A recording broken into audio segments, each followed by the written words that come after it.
Alright, this video is going to be about quite a few things, but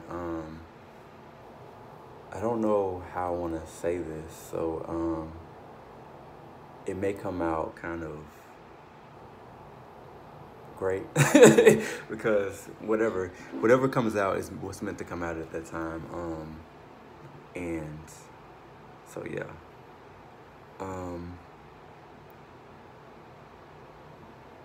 I want to start out by saying, a lot of times I feel like I'm speaking for two people, mother and son, moon and sun, and my energy is pure. As long as I'm balanced, I will not fall. I will not be shot down. I will not end up on my knees.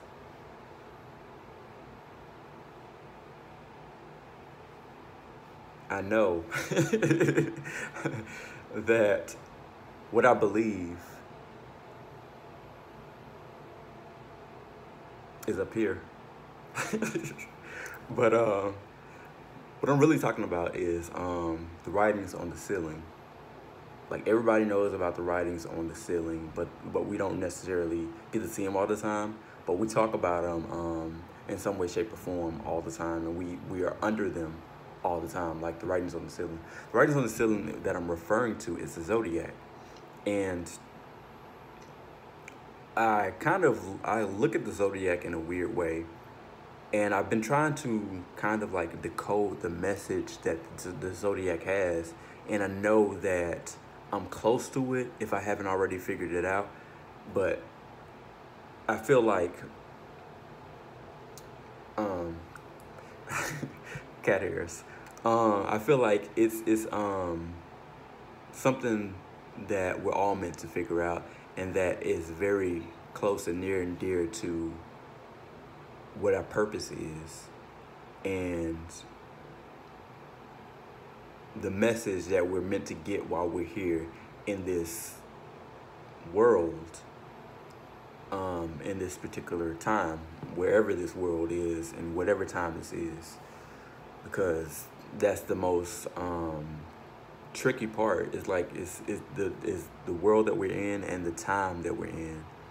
And anybody that's on the spiritual path, if you're just beginning your spiritual path, you may not know what I'm talking about. But if you've been on your spiritual path for a while, you kind of know or have a feeling that there's something more, something that we're meant to rise to, or something that we're meant to figure out as we live and go on and do our healing, because that's what I've been able to encounter this kind of understanding from my own healing and my own understanding of what life is, or what life has been producing for me throughout my healing experience.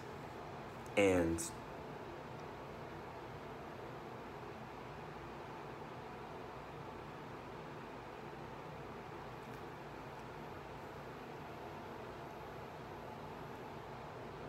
it's like it's not just about like healing in one way. You have to trust in your heart. You have to trust that the power of your heart is strong enough to connect. Like you believe in Jesus and Jesus being in your heart, you have to trust that your heart is strong enough to carry on, to take care of you, to protect you. And something I kind of alluded to in a poem that I posted I think yesterday, but I alluded to the fact that the ego protects the heart. And what I meant by that was the ego itself believes that this will hurt the heart, so I will try to protect the heart, and I'm going to do it by means of trickery, intellect, like some type of deception or whatever. But once you get an understanding that you don't have to, once you get the understanding that you don't have to do that, or that the ego is doing that, you can accept it, but don't judge it. Don't judge your ego, and I'm gonna tell you why. Don't judge your ego, because its purpose or its intention is to help, but it doesn't understand how to help because it doesn't know how to communicate. It is my belief that the ego is a representation of the divine masculine, like the pinnacle of what the masculine is. And I think that's why it doesn't communicate in the way that is technically direct or clear, but it communicates nonetheless. And in not judging it, you're appealing to your feminine side, but it doesn't necessarily mean that you are feminine. It means that you are more accepting, more receptive, you are more understanding, and you are not judging in that way. You should never judge yourself for something that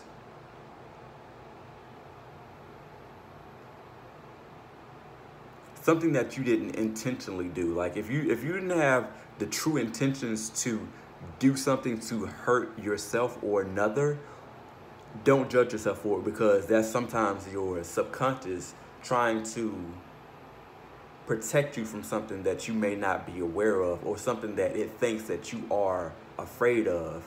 And that fear can be something that manifests on different levels. And since it manifests on different levels, the levels of protections that it uses are like, for example, like the defense mechanisms.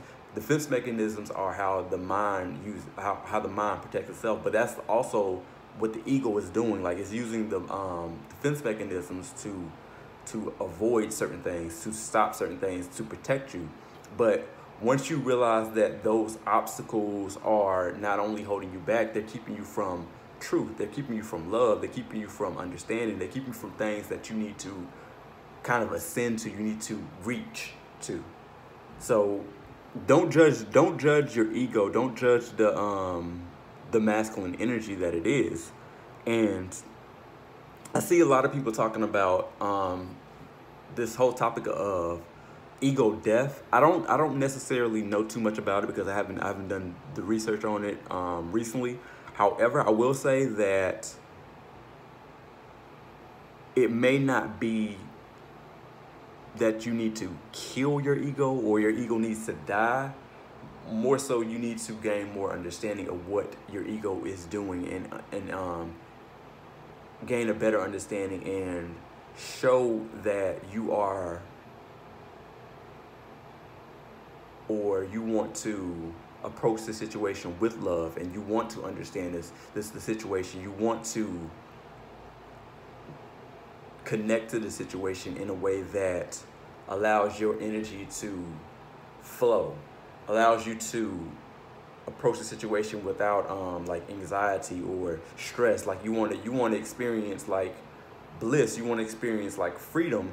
You don't want to be held down by like your energy closing something off, because that closing off doesn't allow your light to shine. And you want your light to be shining at all times, and you want to gather more light.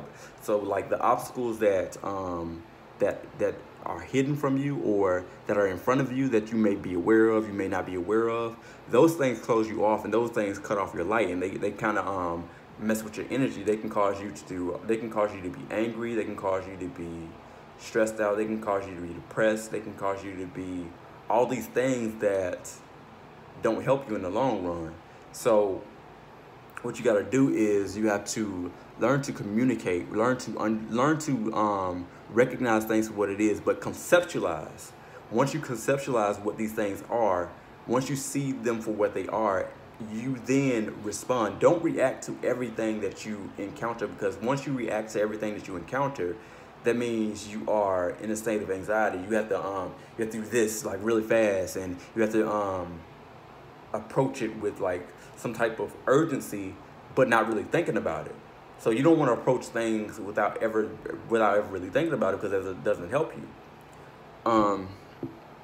But yeah, that's kind of my take on what like my relationship with ego and my understanding of ego, because we are masculine and feminine energy, and masculine energy is just as important as feminine energy. However, that doesn't mean that we need to cut off the feminine energy, which brings me to another thought that I'm just now thinking of. A lot of times in this world, we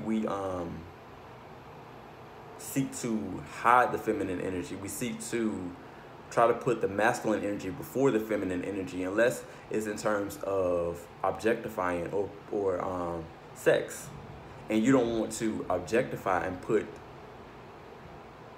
something sexual above something spiritual, because it brings your energy down just as it brings down the energy of the other entity or whatever, or the other being. Because you want to appeal to a spiritual aspect. Spiritual aspects are up higher. And I was going to say that being a man and seeing, and this is one of my observations that I'm pretty sure everybody knows, we are driven by carnal pleasures. And since we're driven by carnal pleasures, we fail to allow our energy to rise. So a lot of times what we have is we have like energy down here, down below, and it doesn't get too much higher than that, like higher than our sacral chakra. And it's so much I don't want to say. It doesn't get too much higher than our sacral chakra, so we use that chakra to create. And in doing that, we cause that energy to be stuck in that area. Like it'll stay stuck and focused in that area, because this is how we deal with the world. This is how we show up in the world. This is how we show the world that we are here, because we're using that to create, and we use that to create. And a lot of our problems stem from just doing that, like being stuck in that area, like doing the same things over and over again, stuck like on physical things rather than going beyond physical things. Once you get beyond the physical, it's a whole different ball game. But and I was gonna say, like, something that I experienced in my breathwork class the other day was that I was able to feel the energy for what it was. Like I was able to feel it moving around. I was able to feel that the energy was like hot. So this is what people will call like kundalini energy. But what they don't say, and I've never really heard anybody say it. Maybe one or two people tops say it, but that same energy is sexual energy. And since that energy is pretty much the same thing, that energy can be used in different ways. So like when you have your kundalini energy down here, you can raise it up. So what I experienced in my my breathwork class was I was moving the energy, and I basically focused in a way that requested, or no, I don't want to say requested, that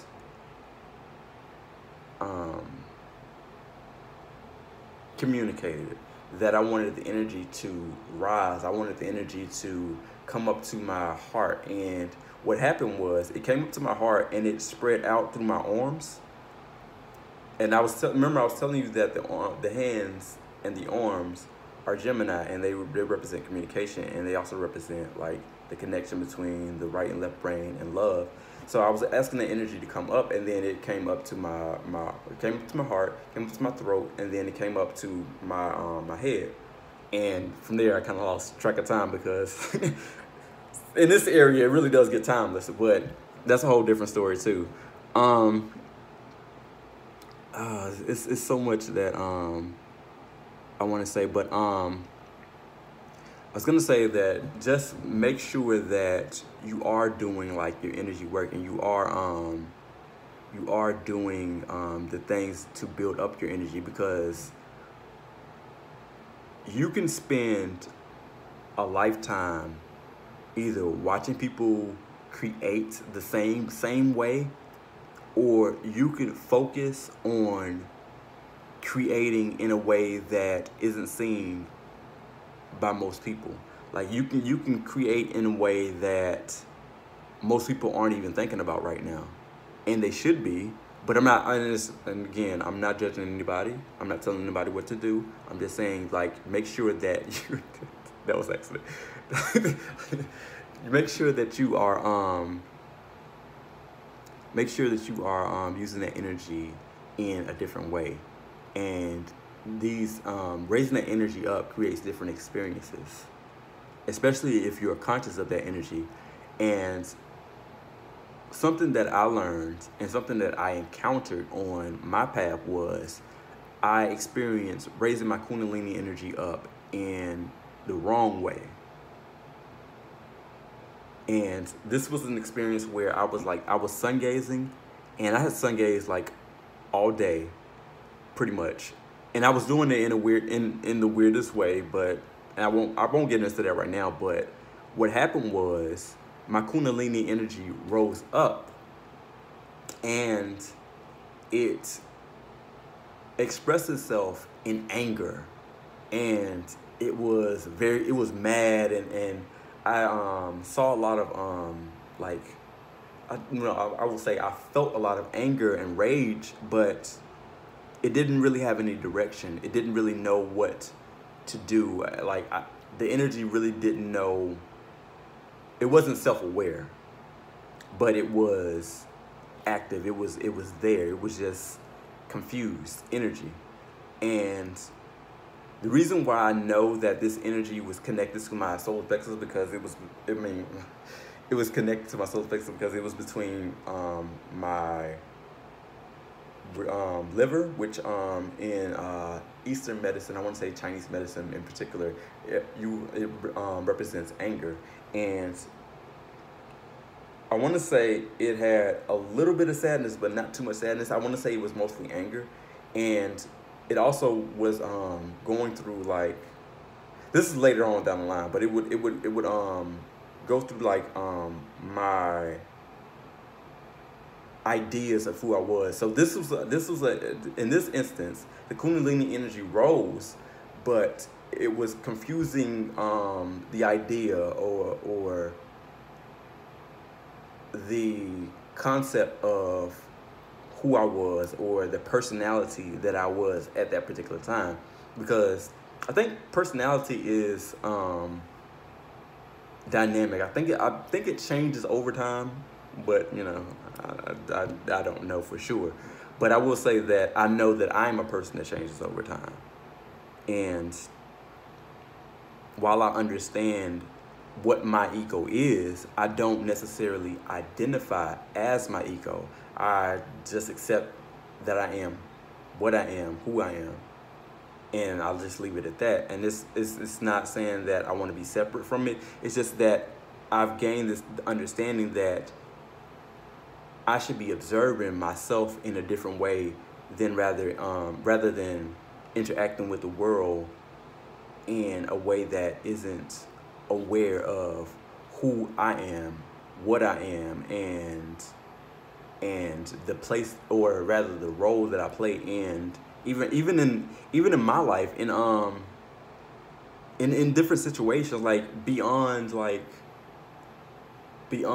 just like the relationships. Like I pay attention to the energy in the relationship, like the words exchanged, like. And in the early stages of this is something I'm kind of realizing. Like in the early stages of this, I didn't know what it was. Like it will be levels to it. Like I'll be in situations and I wouldn't necessarily know why I felt the way I felt, but I would know that there was like some type of energy there that wasn't agreeing with me being there. And it had nothing to do necessarily with the people, but it had a lot to do with like the energy that was being exchanged in the room and the energy that was being exchanged between me and me. I'll take accountability for that. Me and me, because you have to realize that you are your first line of defense against anything. And when you are since you are your first line of defense against anything, you have to be the one to protect you. And don't protect yourself out of fear. Protect yourself out of understanding that there is something here that doesn't agree or isn't agreeable to you. So if it's not agreeable to you, you don't need to be in the situation. And you can feel that long before there is an issue. In my experience anyway. You can feel that long before there's an issue, that something isn't agreeable, because energy is like a seed. Like, you can plant a seed in the ground and know that you planted the seed in the ground before whatever flower or plant or fruit or whatever grows. But if you since you're the one that planted the seed and you were there when the seed was planted, you become aware of the fact that something could potentially grow that's good for you, or something could potentially grow that's not good for you. And since you know that you planted this particular seed and it's not necessarily good for you, do you really want to be around when that produces fruit? Or do you want to, like, remove that seed from the ground and, plant it somewhere else or whatever? Or just take it out of the ground and I don't know what to do after that. but do you want to be around when it produces this fruit that's not good for you? That's the real question. I really want to talk about coded language. Because I was going to tie in the Garden of Eden in this, and what I really came to understand about it, and how it connects to the energy in that area being, like, stuck.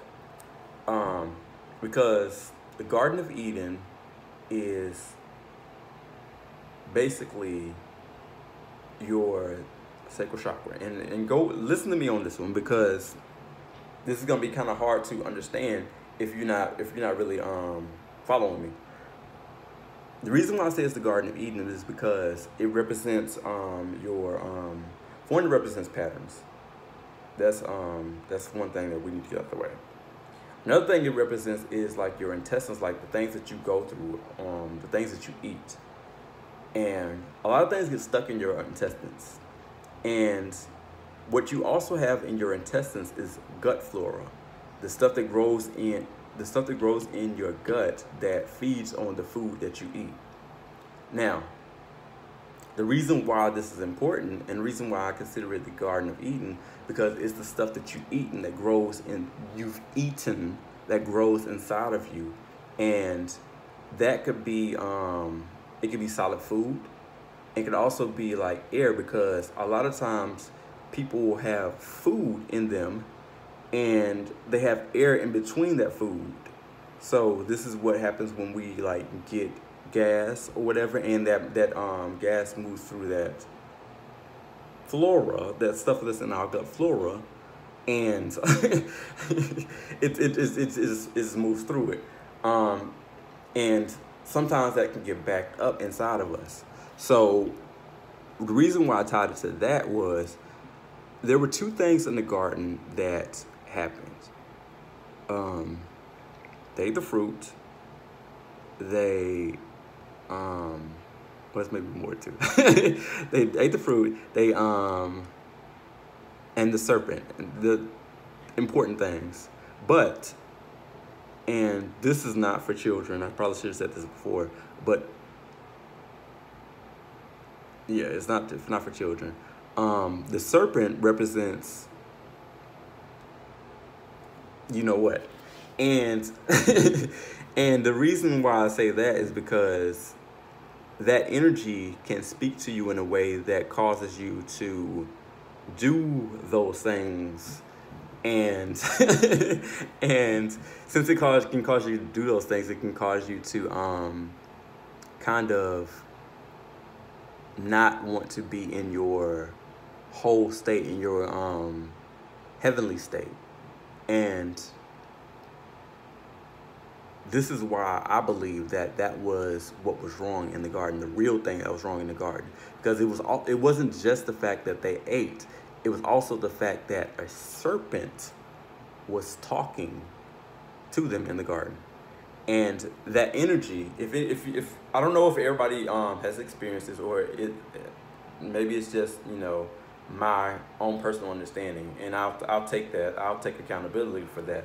But I know that the energy down there can interact with your area, and I've been moving that energy up, and basically pulling it up out of that area, and using it in different ways, and channeling it in different ways. And this is how I know that, for one, that we can move the energy, and but also that energy can get stuck down there, and that energy can be used to do other things. It's like a good example of this is the fact that we have aphrodisiacs that cause us to want to have those experiences, hint hint, and yeah, it can be understood that way. Like, the energy can be used to do that. If the energy can be used to do that, then don't you think that there's a connection there too? Like, in that regard. But that's just if you don't have the understanding of energy and how it works like that. That's the only way I can explain it to someone that doesn't know that energy like that. But my advice would be to, like, get to know that energy, and get to, like, really understand how to move that energy, and know that you can move that energy, because that energy is not something that's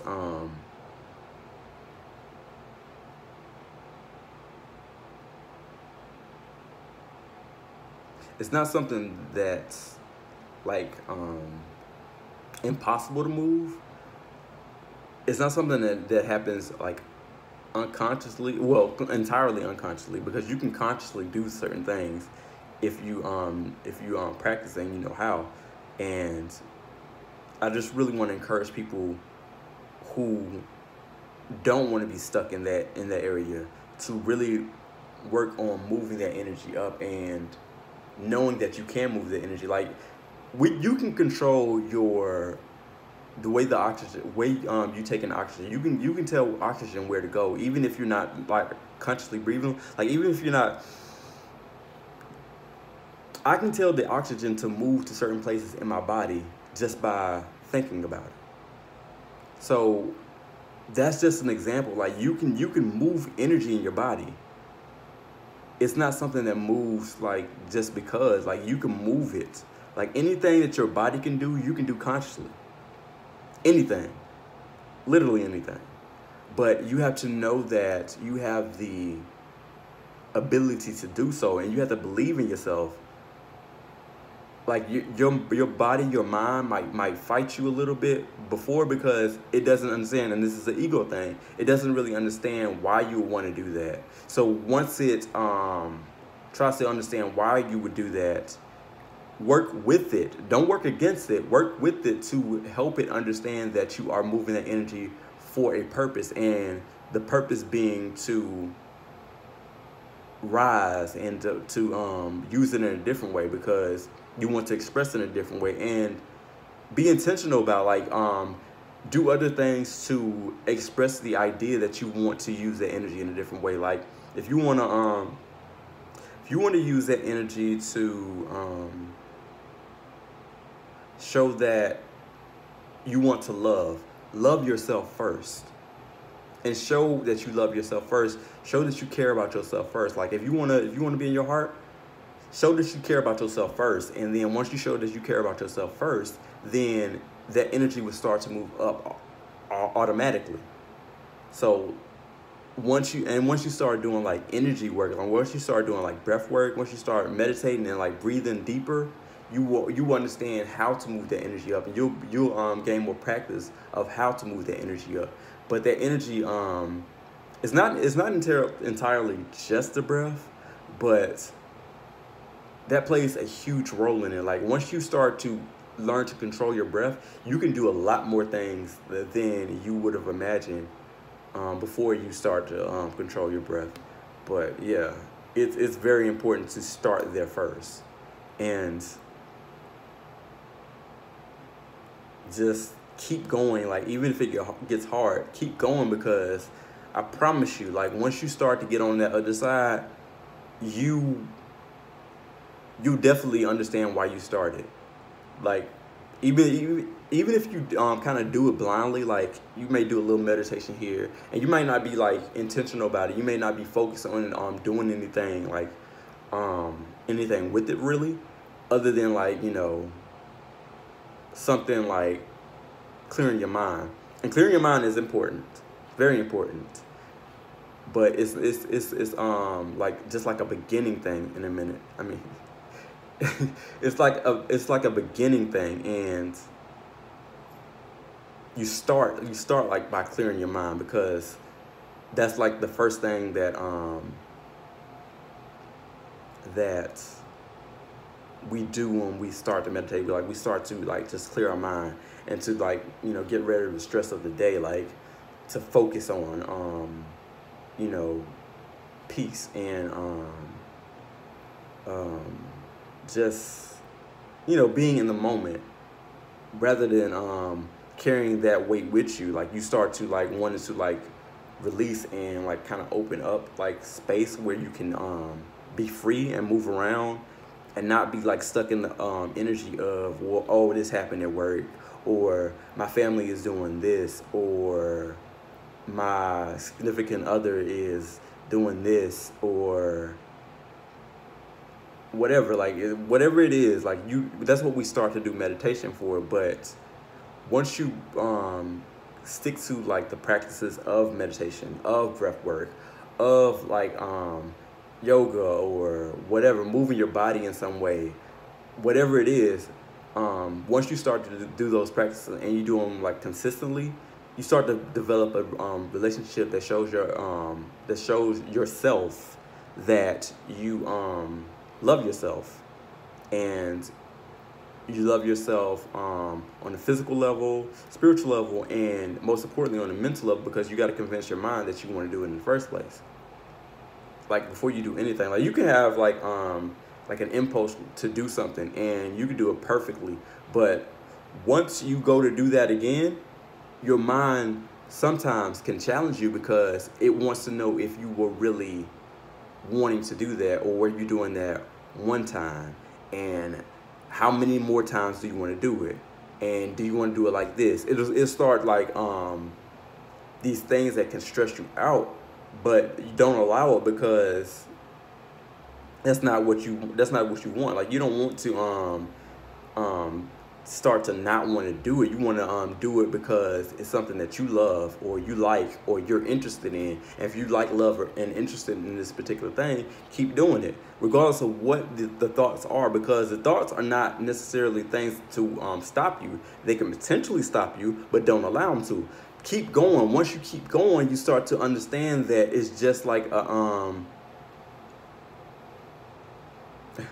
it's just like it's just like a game, because it's like almost as like, you know,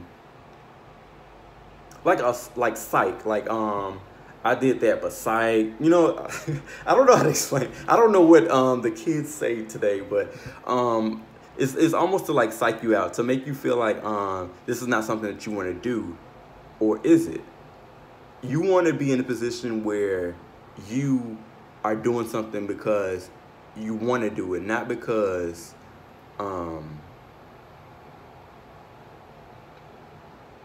you had to play like some type of mind game with yourself, because it's not about deception. Like the truth is, if you want to do something, you do it, and that's just how you should like approach it. Like you really want to do it with truth, not with any type of deception. Just do it and see what happens. And once you start to do things repeatedly that you like doing, you start to build up like some type of momentum that allows you to do more things and want to do more things, and you become more liberated and free, and your mind will be like, oh, you want to do this? So okay, let's do this.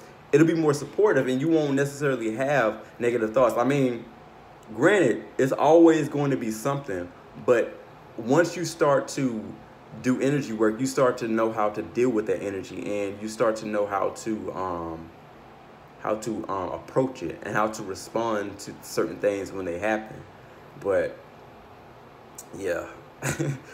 See, I kind of get excited about this stuff, like I was saying, but I think I'm gonna end this because it's like almost 35 minutes already, and I just realized I can keep going for like a while, but I'm gonna end this here, and I want to say that I love you, and also I want to say think of something positive. Breathe in,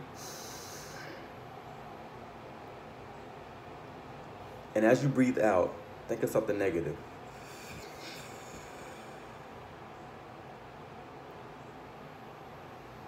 And now, have a good day.